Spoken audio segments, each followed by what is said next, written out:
சோர்ந்து தளர்ந்ததன் ஜீவியமே.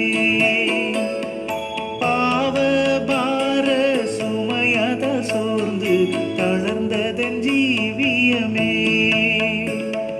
சிலுவை அண்டை வந்ததினால் சிறந்த சந்தோஷம் கண்டதினால், சிலுவை அண்டை வந்ததினால் சிறந்த சந்தோஷம் கண்டதினால்,